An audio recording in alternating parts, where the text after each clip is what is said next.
Once, there was a peaceful colony of ants who would labor all summer collecting food for the coming winter. One day, an alarm sounded, and the ants scurried to hide the food they'd been harvesting. An evil gang of grasshoppers then descended upon the colony, in a horde so thick they blackened the sky. Their leader, Hopper, appeared before the trembling ants and said, "Lucky for us, you ants work so hard. Tell you what, we'll do our usual deal. You keep collecting that food and we'll come back after the first winter frost to take it. In return, we'll let you live." With a hideous laugh, he and his gang flew back into the sky. The Ant Queen was tired of being bullied by these grasshoppers. She advised the colony to send 2 scouts to find strong, brave bugs who could help defend them. The Queen's daughter, Princess Ada, thought this idea too risky. If it failed, it would only anger the grasshoppers. But she was overruled, and the scouts left the colony in search of the greatest warriors in all bugdom. They went to Bug City, where P.T. Flea's circus happened to be in town. Red, the ringmaster, soaked up the spotlight and announced the performers. A ladybug family acrobatic team, followed by a praying mantis magician with his lovely gypsy moth assistant. A giant ferocious rhino beetle. A stick bug and clown. A black widow spider high wire act. And the grand finale, a pair of pill bugs being shot from a cannon. It was a great show, but sadly, they couldn't even draw flies. That night, P.T. Flea was forced to shut down the circus. With nowhere else to go, the heartbroken troupe went to the local bug bar to drown their sorrows. The 2 scouts from the colony were there, trying to hire a tough-looking wasp. Red listened in, and then rushed back to tell the others. "These ants want to hire a team of warriors to protect their colony from a gang of grasshoppers," he said. "We could pose as those warriors." That didn't sound like a good idea to his friends. They were performers, not fighters. So Red said, "We don't have to fight anybody. After we're fat and well-rested, we'll hightail it out of there before the grasshoppers return." Having no other options, the troupe reluctantly agreed to Red's idea. They marched up and performed such fierce-looking stunts that the scouts hired them on the spot. Back at the anthill, the troupe arrived to a hero's welcome. Never had they performed in front of such a huge audience, and they were won over by the enthusiastic crowd. The only one who wasn't excited to see them was Princess Ada. Even Red's smooth talk couldn't win her over. But the bugs were allowed to stay, and the next day they began their charade by putting the colony through mock training exercises. The poor ants sincerely believed that they were being trained by professional warriors. But as time passed, the troupe grew fond of their ant comrades, impressed with their sense of community and hard work. And once she saw the effect that Red and his friends had on her colony, Princess Ada softened.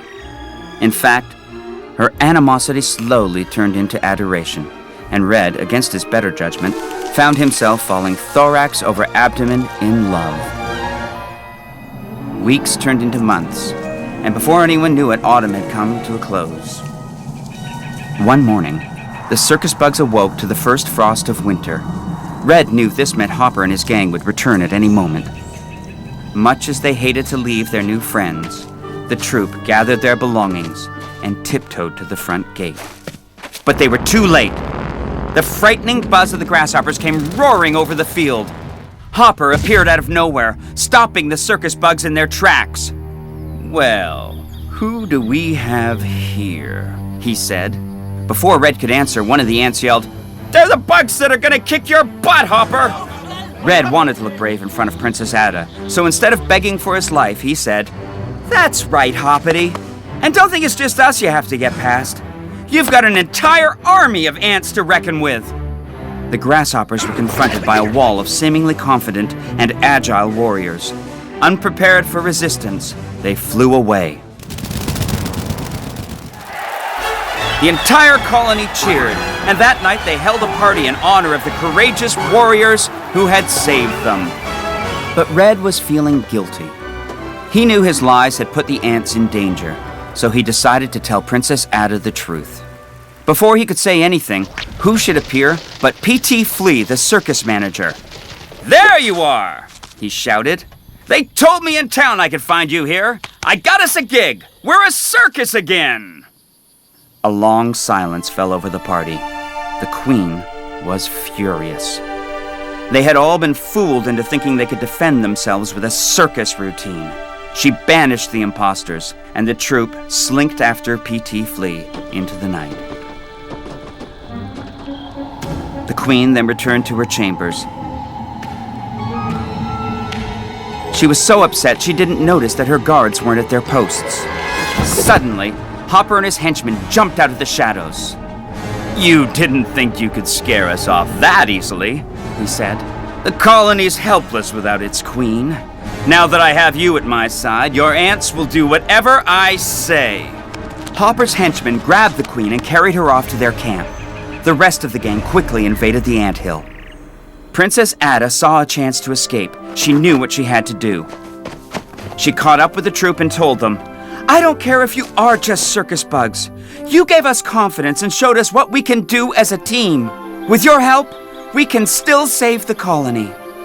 Red and his friends knew they had to try. They returned to find the anthill crawling with grasshoppers. Ants were being forced to carry food into the grasshoppers' camp, where the Ant Queen was being held hostage. From their hiding place, the troop overheard two guards plotting. As soon as the ants finished delivering the food, the entire colony and their queen would be killed. Red had a bold idea for how to save the queen. He disguised himself as a colony ant, while the others hid themselves in the food that the ants were carrying up the hill. They made their way into the camp, where the grasshoppers were gorging themselves as Hopper taunted the queen.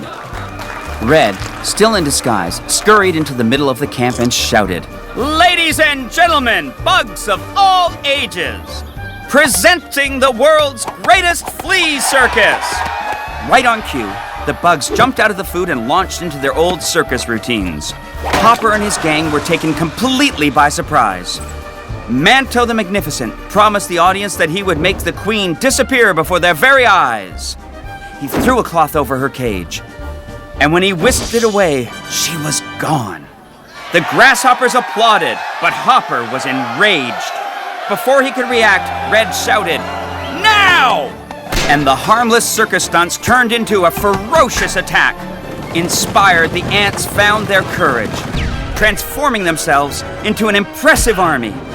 The grasshoppers were tough fighters, but they were no match for these inventive circus tactics. Hopper realized he was losing the battle, so in a last-ditch effort, he grabbed Princess Ada and took her to a dam that the ants had built out of leaves. Red followed them in hot pursuit. "Stand back," Hopper cried, "or I'll burst the dam and flood the anthill."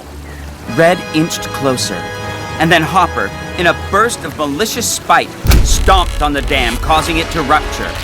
Princess Ada managed to wriggle free, just as Hopper and Red tumbled into the rushing waters below. They fought amongst the waves, jumping onto leaves and twigs, kicking and clawing at one another, until they came up to a deadly waterfall. The ants and circus bugs formed a trapeze chain and caught Red just as he was about to go over the falls. Hopper wasn't so lucky, and he tumbled over the edge and vanished into the mists below. Nothing could stop the water from crashing into the anthill. The colony's home was washed away before their eyes, but at least everyone was safe. Further downstream, the bugs fished a battered Hopper out of the water and locked him up in the Ant Queen's cage. The next morning, the ants immediately broke ground on a new anthill and retrieved their food from the grasshoppers' camp. They had plenty for the winter. The Queen held a formal ceremony and proclaimed the circus bugs as honorary ants. Princess Ada and Red then gave the colony a happy surprise by announcing their engagement.